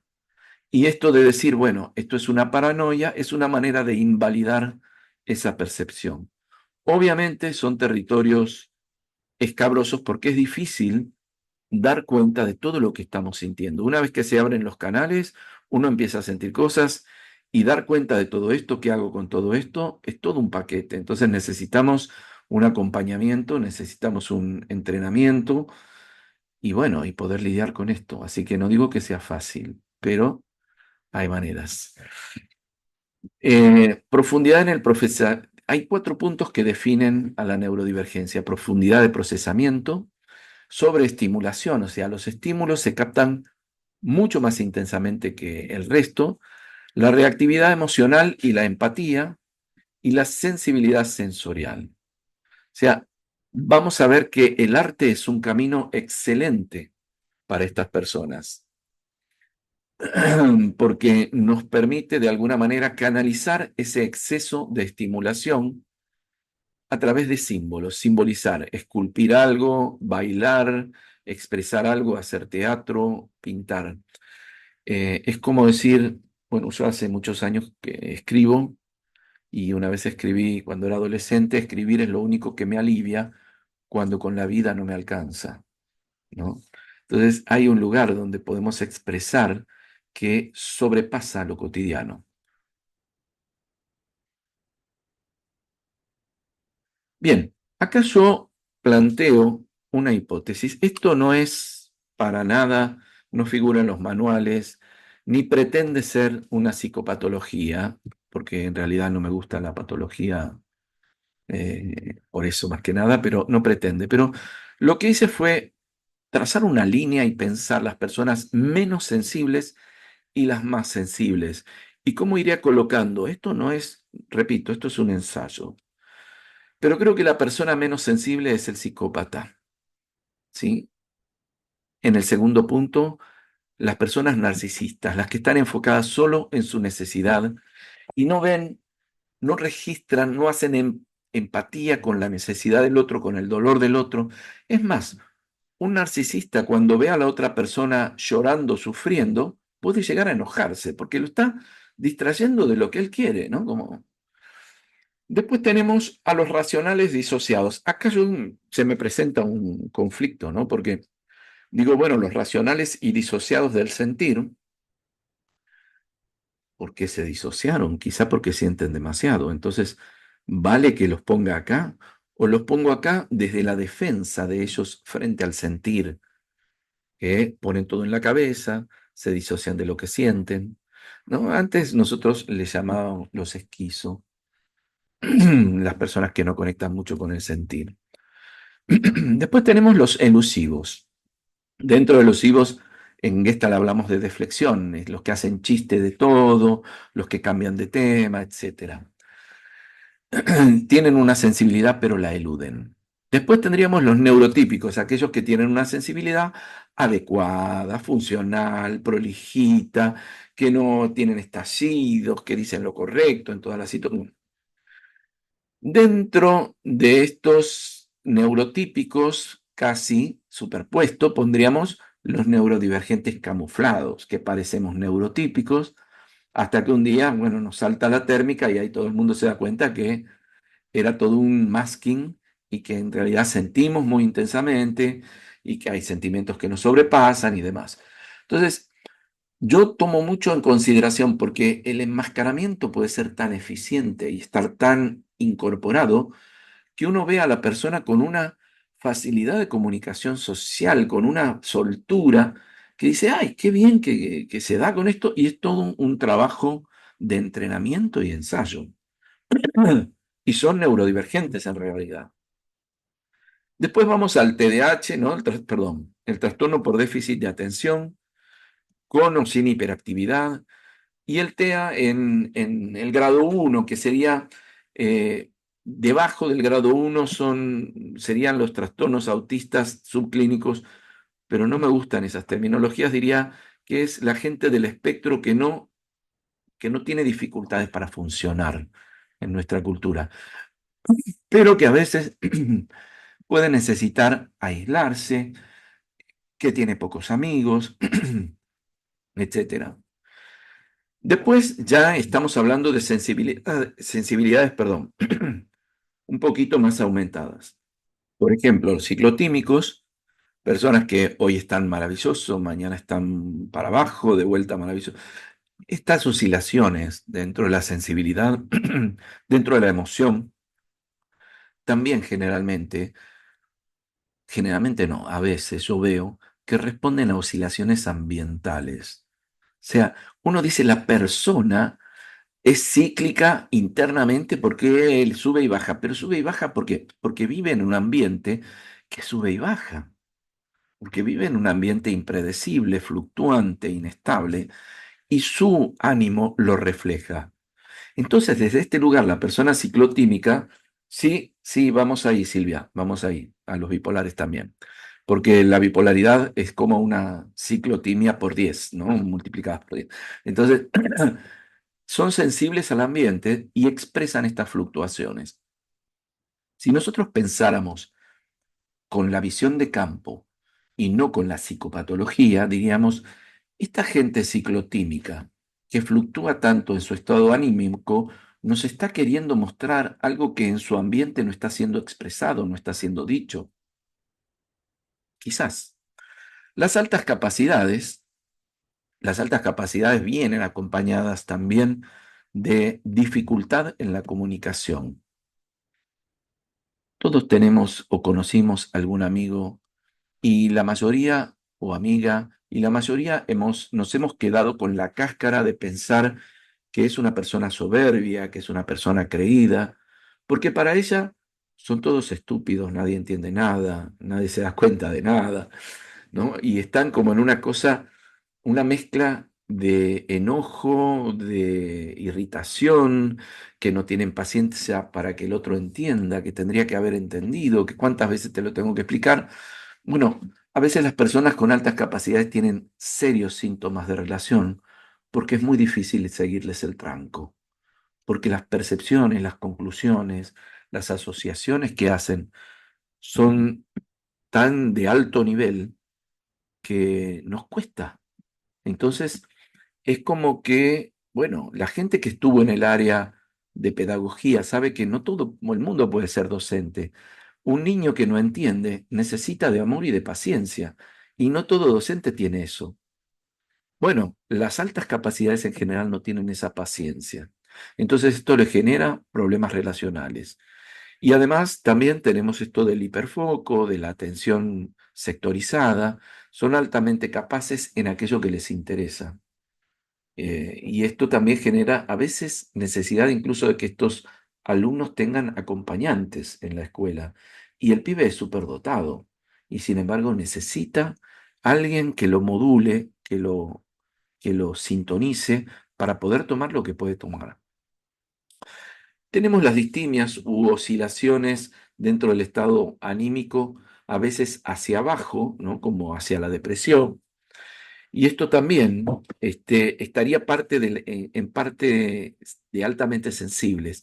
Todo lo que tenga que ver con los estados diagnosticados como depresión, tienen que ver con la alta sensibilidad. La depresión en realidad yo la pienso más como una situación donde hay una parte del ser que se revela a una vida que no es satisfactoria, donde hay opresiones a veces del ambiente que nos obligan a hacer cosas y la depresión es como decir que no, es como la manera que podemos decir que no. No en vano son 2/3 mujeres las que sufren depresión y la tercera parte son hombres. Bien, después los trastornos, todos los trastornos de la personalidad. Ahora voy, Lu, a contestarte eso, ya lo vi.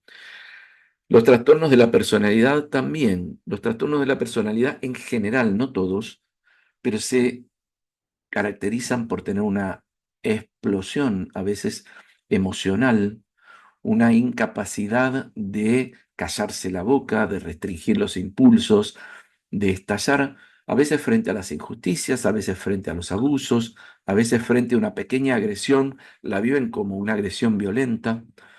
Entonces, los trastornos son altísimamente sensibles, generalmente son patologizados desde la infancia, son de alguna manera, ¿cómo se dice?, contestatarias, personas contestatarias que no aceptan armarse ese personaje para esconder lo que sienten. Y entonces son patologizadas. No, no le des atención porque es una histérica, se inventa los síntomas. Bueno, esto por ejemplo, ¿no? La hipocondría ya hablé, que para mí es una hiperempatía y captan la enfermedad de otra persona antes de que se exprese. Yo hice estudios en unos casos clínicos de pacientes mías con hipocondría y en todos los casos este brote hipocondríaco que pueden tener generalmente coincide con una enfermedad de un pariente o de alguien muy querido y en el momento en que es diagnosticada desaparece el problema en ellas, fíjense. Entonces, si ya se están ocupando quien se tiene que ocupar, no necesito más traducir ese mensaje, perdón, se me fue. Trastorno maníaco depresivo, me preguntó por la bipolaridad. Sí, estamos dentro de las personas altamente sensibles, pero acá con un nivel de sensibilidad mucho mayor que en las ciclotimias. Ahora, dentro de esto, ya estamos hablando de personas, el trastorno maníaco depresivo dentro de la manía suele cursar a veces eventos alucinatorios. ¿Y esto qué significa? Que está percibiendo cuestiones de otros niveles que no son del nivel físico. No estamos hablando solamente de una alta sensibilidad a nivel emocional, sino también a nivel de percepción. Es muy posible que la gente maníaco-depresiva traduzca algo que está sucediendo en la historia familiar, en el ambiente familiar, etc. Esto hay que verlo. La psicosis, hablé un poquito ya, les dije, que para mí tenía que ver con una percepción multidimensional que no está entrenada para ser funcional. Si fuese un chamán, esa persona estaría aislada, ¿sí?, en una choza separada del resto, o en una cueva como un ermitaño, como un maestro, y estaría seguramente dedicándose a percibir esos otros mundos para traerle información a su tribu, ¿no? Pero en los casos nuestros tienen que vivir inmersos en un cúmulo de estímulos físicos, emocionales y de otros órdenes. Y el TEA, o trastorno del espectro autista en grado 3, es el que no desarrolla el habla. lo puse ahí porque para mí es como la máxima sensibilidad posible. Los casos que yo pude acompañar indirectamente, uno solo directamente, pero indirectamente, se trataba de personas telépatas que leían todo, pero de cabo a rabo al adulto, inclusive asustando a sus padres, ¿no? Como un autista que prácticamente no hablaba, la mamá estaba embarazada de vuelta, estaba lavando los platos y el nene estaba solito en su rutina de juego y la mamá dice, yo con este nene que le tengo que dedicar tanto cuidado no puedo tener otro bebé, voy a abortar. Ella era el diálogo mental. En ese momento el nene se dio vuelta y dijo, no. Bueno, ella lo entendió. Podría ser una casualidad, pero vi otras situaciones y trabajé, acompañé clínicamente a terapeutas que trabajaban con mamás de autistas, en las cuales los cambios más fuertes se daban cuando la madre probaba otra vía de comunicación que no fuera verbal. A veces meditando frente al nene, lo imaginaba en un lugar hermoso y ahí lo podía tocar y el nene salía con una mirada como si lo hubiera vivido tan bien, pero esta vez no le incomodó, porque su cuerpo se incomoda por el nivel de sensibilidad que tiene, pero su mente está en su hábitat. En fin, esto era lo que quería compartir con ustedes. Ahora vamos a abrir algunas preguntas y tengo ahí una pregunta de Lu que dice, ¿por qué creo que aumentó el diagnóstico de neurodivergencias? Voy a ir a la respuesta corta, Lu, porque lo enfermo es no sentir. Sentir demasiado es como el anticuerpo contra esa enfermedad. Lo enfermo en nuestra cultura Lo enfermo de nuestra cultura es la psicopatía, el narcisismo, la indiferencia, la cantidad de guerras que hay. Esto es lo enfermo. Y las personas que sienten demasiado, en realidad serían los anticuerpos planetarios contra esa enfermedad planetaria. Claro que nos medican para no sentir. Claro, sí, justamente porque si sentimos no somos funcionales al sistema productivo que sostiene toda la estructura de nuestro mundo presente occidental, del capitalismo, del consumismo. Entonces, nos medican para poder seguir funcionando y produciendo. Ahora, llega un momento en el cual, aún medicados, nos cae la ficha de que eso es una zanahoria y estamos corriendo atrás de algo que es una mentira. Bueno, cuando me jubile, bueno, cuando tenga mi casa, bueno, cuando tenga mi auto, y después llegamos y no es la felicidad prometida. Entonces, se está cayendo la mentira. Muy bien, preguntas, comentarios. Voy a desconectar la proyección para verles. Y bueno, quien quiera hacer alguna pregunta, pueden conectar. Sí, Olá, hola. olá, Guilherme. Me emociona muito te ouvir, porque tudo que você foi falando, eu vivo.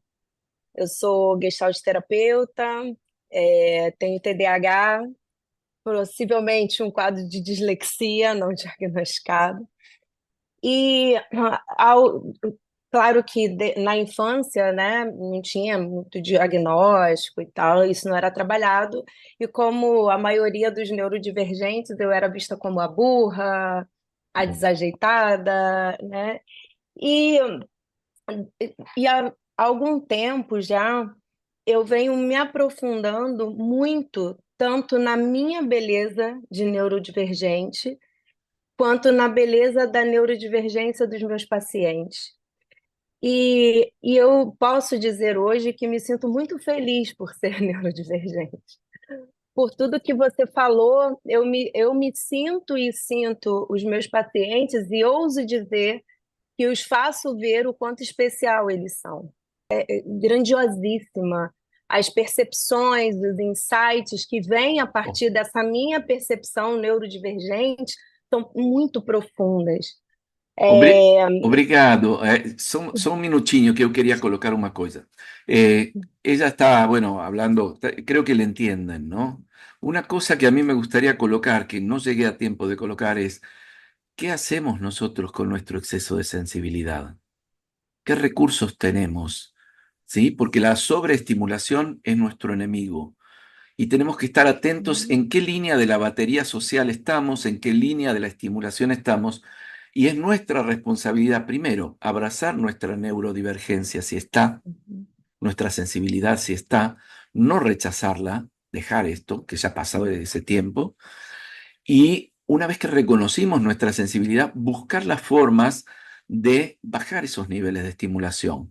Contacto con la naturaleza, animales domésticos, meditación, trabajo corporal, gimnasia, música, arte. Hay muchas maneras. Tomar un baño, el agua, ¿no? Nadar. Hay muchas maneras de equilibrarnos. Es nuestra responsabilidad dedicar el tiempo diario que necesitemos. Alimentación también es importante. Diario que necesitemos a esto, porque es la manera en que podamos ser funcionales para nosotros mismos. Tal vez no vamos a ser nunca, y esto está bueno, como las demás personas, porque tenemos ciertos plus que no son déficits, ciertos plus. Y esto es nuestro, y es nuestra responsabilidad cuidarlo, dejar de renegar de esto. Sí, perdón que te interrumpí porque me parecía importante. Me gustaría escuchar a alguien más también. Sí, ¿querías decir algo más? ¿Tu nombre? Não, assim, não, só é isso mesmo, né? De Ok, que quando a gente se encontra com a beleza da nossa neurodiversidade, ela é muito potente. la E belleza de la porque neurodiversidad. nós temos muita profundidade, né? Temos desafios, óbvio que temos, Claro, né, para lidar, mas eu vejo isso tudo com muita potência e te agradeço muito por trazer essa visão. muchas gracias, obrigado. ¿Alguien más quiere compartir qué les pasó durante este trayecto? Pero bueno, si tienen algo para compartir sería maravilloso. Sobre todo porque está bueno saber que no somos los únicos que, ¿no? Hay una ¿Qué tal? tribu. Buenos días. Sí, ¿Cómo están? hola. Bueno, mi nombre es Patricia, soy presidente de Asociación Asperger Argentina y la verdad que yo estoy en la asociación desde el año 2007 y la verdad que recibimos a toda la familia. Yo soy mamá de dos chicos, ya dos jóvenes hoy, neurodivergentes. Y la verdad es que nosotros tratamos muchísimo de difundir esta mirada del plus, esta mirada de que la neurodivergencia no es algo malo, porque la verdad es que todas las familias, cuando llegan con un diagnóstico, que encima llegan después de haber transitado generalmente varios, ¿no es cierto?, trayectos con distintos profesionales, lo llegan con una carga emocional de peso, de duelo incluso, que fue el mío también, fue mi caso, yo reconozco, cuando recibí a los 4 años el diagnóstico de mi hija, que mencionaban que era autismo moderado, eh, como que todo el proyecto de vida cambiaba y de verdad como que se teñía de gris. Hoy por hoy, bueno, el resultado es otro, luego de años de intervención, pero una intervención en la que todos aprendimos que no era la finalidad cambiarlos a ellos, sino dotarlos de herramientas para que pudieran funcionar, pero respetando su individualidad. Entonces, yo agradezco muchísimo todos estos conceptos, toda esta mirada, y sobre todo esto de la sensibilidad, porque en la medida de que los neurotípicos podamos entender esa hipersensibilidad que ellos tienen, la convivencia es mucho más factible entre todos, entre neurodivergentes y neurotípicos. Gracias. Muchísimas gracias, Patricia. Muchas gracias por tu testimonio también personal y por tu opinión. Muchas gracias. ¿Alguien más? Guillermo, Sí, Marcelo. sí. No, simplemente compartir una asociación, ¿no? En relación a la hipocondría. Hay una meditación budista que es la meditación Tonglen, que pasa por inspirar el sufrimiento de la persona que aparezca en el campo de tu conciencia. Puede ser personas cercanas o animales o imagen de algún sufrimiento y exhalar paz o armonía, ¿no? Hay un autor que es Sogyal Rinpoche que cuenta en un libro que se llama El libro tibetano de la vida y la muerte, que él tenía un maestro muy entrenado en esta meditación y que él en su cuerpo somatizaba todas las enfermedades de las personas que evocaban el sufrimiento, ¿no? Y la enfermedad aparecía, desaparecía a medida que en el ojo de su conciencia aparecía otro ser que sufría. Simplemente eso. Mira, gracias. No sabía de esto, Marcelo, no estaba para nada al tanto y me parece maravilloso porque estamos viendo de una línea que no tiene nada que ver con la psicología y el mismo fenómeno.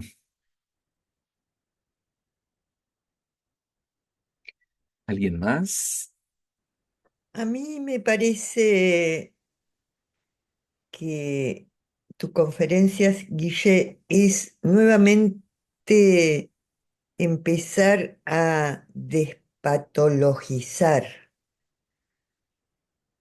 sobre todo cuando trabajamos con familias, que hay muchos chicos que son hoy patologizados y no se ven el sistema como se distribuye y esa persona que es altamente sensible toma de ese sistema. Vos hablás de los ancestros. Hay veces que los padres no tienen esa sensibilidad, pero vienen de un abuelo de una determinada sensibilidad.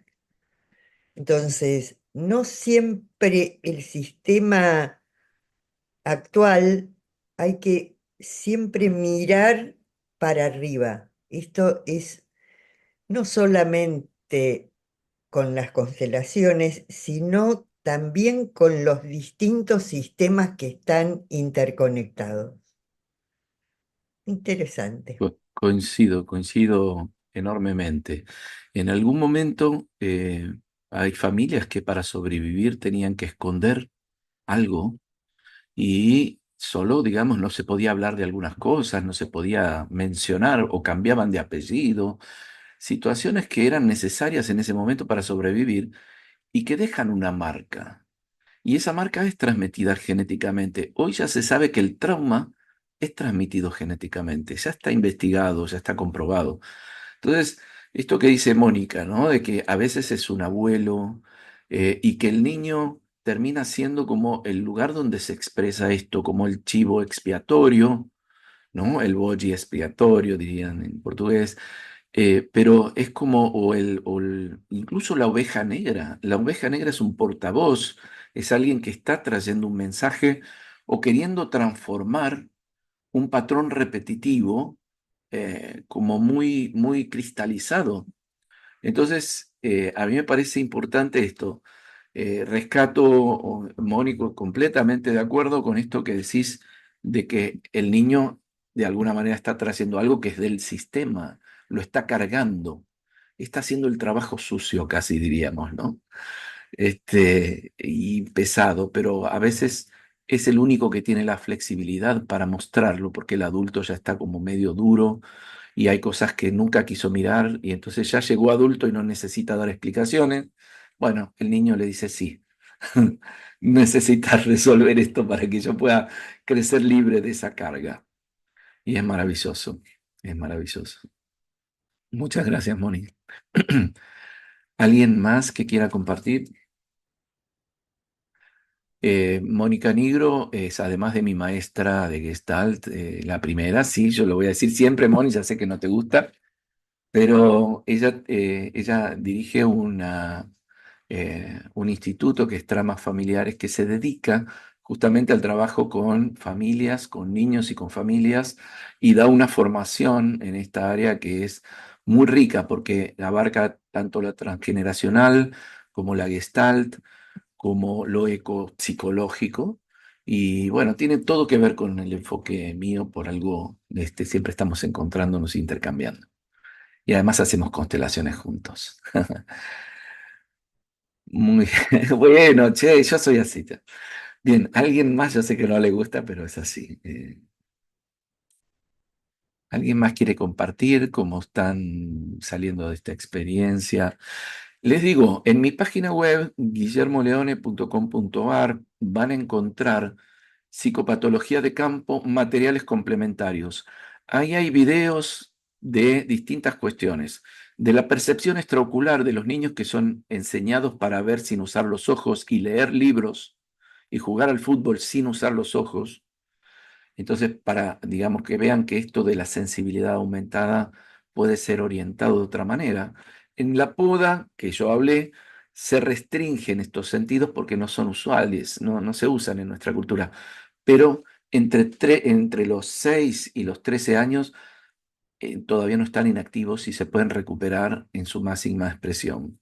Tienen videos sobre eso, tienen otro sobre comunicación interespecie de una mujer que dialoga con una pantera, con un leopardo, y es muy interesante porque le da información muy específica, el leopardo, muy específica, que es imposible que ella diga, bueno, se siente mal y se siente bien. No, es bastante específico.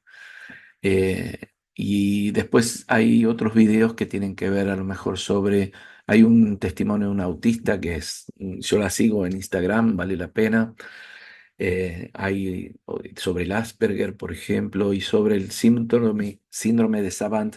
Fíjense, le ponen síndrome de Savant. En realidad es una persona que tiene memoria fotográfica, que sabe si llovió, ¿no? Tipo Asperger, por ejemplo, como vos decías, Patricia, que es una denominación antigua, pero es esto, ¿no? Como tienen unas hipercapacidades que ni las computadoras a veces llegan a hacer esos cálculos, y esta gente hace toc y te saca el cálculo. Por ejemplo, hay gente que calcula decimales del número pi y es capaz de darte 1500 decimales del número pi. O sea, son cosas maravillosas, suprahumanas, asombrosas, y sin embargo caen dentro del paquete de la patologización y no son valoradas en esos plus.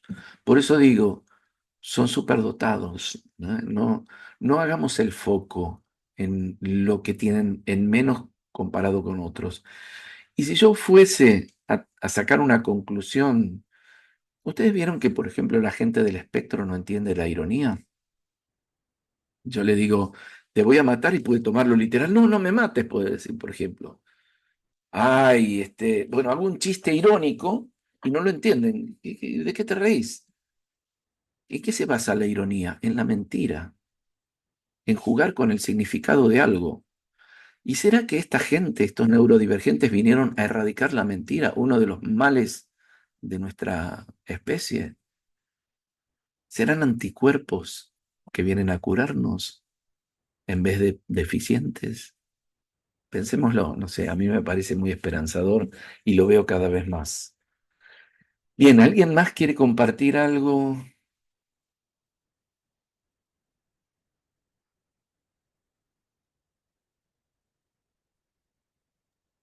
¿Dónde dijiste que estaba esa información? En mi página web, Sí, acá a ver, sí, es guillermoleone.com.ar. eso, sí, sí. Sí, Y sí. ahí dentro de la página vas a encontrar un post que dice psicopatología de campo transgeneracional. Es una ponencia que yo hice en Madrid este año y ahí está todo el material complementario. Hay videos y hay algunos escritos también. Bueno, gente, me gustaría una palabrita a quien quiera compartir cómo se están yendo. Guillermo, bueno, para mí es una alegría enorme volverte a ver hace un montón de años junto a Mónica, que los veía en Agua de Profe. Me encantó y me encanta esto de que divulgues y que se amplíe bueno, para sanar en comunidad. Así que gracias. Gracias a vos, Adri. La verdad que como mamá de un niño con TEA es un placer escucharte. Me encantaría, no sé, tener la posibilidad de hacer constelaciones. Te agradezco mucho porque es muy difícil para los padres. Más allá de que entiendo que vienen a sanar algo. Estoy convencida desde el primer día, porque cambió un montón algunas cosas, algunos paradigmas, pero es necesario que nosotros estemos bien para poder ayudarlos a entender el mundo. Gracias. Gracias a vos. Quiero agradecer por tu generosidad, tu siempre generosidad, para compartir tus conocimientos con nosotros y hacernos un poquito más sabios. Muchas gracias. Gracias, Susan. Siempre es un baño de lucidez escucharte. Muchas gracias, Marcelo. Yo quiero hacer una pregunta. Sí, sí, decime. Vos mencionaste que hasta que el adulto no haga un movimiento, ese niño no puede hacer un cambio, ¿no? Yo soy mamá de 2 nenes con TEA. Estoy convencida que el papá es TEA y que su abuelo era TEA. ¿Qué puedo hacer yo para provocar ese movimiento? Vos podés hacer lo que estás haciendo. Vos estás aprendiendo otra manera de comprender el TEA, tratando de ampliar la mirada. En el libro, en la trama colectiva, hay un personaje que se llama Debian, que es TEA, pero es de ficción el personaje porque está basado en algunos rasgos de alguien que conocí, pero en realidad el personaje... Y habla de los superpoderes que tienen los TEA. Entonces, quizás empezar a abrazar eso que sí está y que está aumentado, primero desde tu movimiento, después legitimándolo frente a él. Estos son superpoderes, esto es algo que vos tenés y que poca gente sabe y que poca gente tiene, porque hay algo que es esta percepción de inadecuación que los debilita, que los asusta, que les hace que se guarden toda la sabiduría que pueden llegar a estar captando del ambiente. Ellos tienen un escáner completamente privilegiado, profundo. Y cuando vos empezás a mirarlo hacia tu hijo, también míralo a tu compañero de la misma manera. Aunque él haya sido educado en una cultura donde aprendió que él era un deficiente o que tenía un problema, vos empezás a ver la otra parte cuando lo mires. No mires la parte problemática, mira la parte linda, la parte importante, la parte rica, la parte que, como Einstein, por ejemplo, ¿entendés? Que le dijeron que no iba a llegar a nada.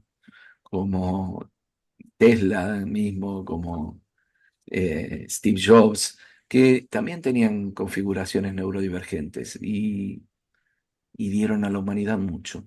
Entonces, confía en esto y busca gente que esté dentro de esta sintonía, ¿sí? Es importante que no te quedes con los diagnósticos de la psicopatología antigua, ¿sí? Sino que empieces a buscar esto. A lo mejor Patricia te puede decir dónde comunicarse con la asociación de Asperger, que ahí van a tener buena bibliografía. Las verdaderas personas que a mi criterio hay que seguir no son psiquiatras, son madres de niños. Hay en YouTube unos canales de madres que no se quedaron con el diagnóstico y con la patologización, sino que fueron mucho más allá e investigaron y descubrieron todo el arsenal de recursos y todos los plus que tienen estos chicos. Así que conectate con este tipo de redes en Instagram. Si querés, escribime y yo te mando algunos contactos de Instagram para que las sigas. Son muy esclarecedoras. Hay Perdón una que que... interrumpa, yo tengo una página que la armé por mi hijo, la verdad, se llama @mamá sub y baja, por todas las fluctuaciones emocionales que tenemos que pasar las mamás. La verdad que Buenísimo. no pensaba decir ahora, pero es un aprendizaje realmente y es un querer también uno estar mejor porque a veces es re difícil y solo te entienden más que los terapeutas y Sí, los psicólogos, psiquiatras, personas que están atravesando lo mismo, la verdad. y además a veces el estigma que se le pone al niño se le transmite a la madre, ¿no? Como Sí, que la madre sufre una discriminación también. sí, Entonces, sí, es muy duro, sobre es todo muy en los duro. colegios. Claro. Muchas gracias. Muchas gracias a vos por compartir. Les voy a dejar esa información también de las páginas sugeridas, las voy a agregar a mi página, al material complementario, así pueden disponer de eso. Bueno, ya estamos más o menos en la hora, sí, estamos un poquito pasados. Yo quiero agradecerles muchísimo por estar. La verdad es que muchas personas me dicen, bueno, se va a grabar, después lo veo, pero yo necesito ver algunas caritas que me hagan un gesto de que sí, que están escuchando, de que hay alguien del otro lado. Y la verdad que se me hace muy difícil sostener si no tengo a alguien interactuando. Entonces yo les agradezco que un sábado se hayan tomado este tiempo y lo hayan compartido conmigo en este regalo. Así que muchísimas gracias. Gracias, Guille. Gracias. Gracias. Muchas gracias, A Guille. vos. Gracias.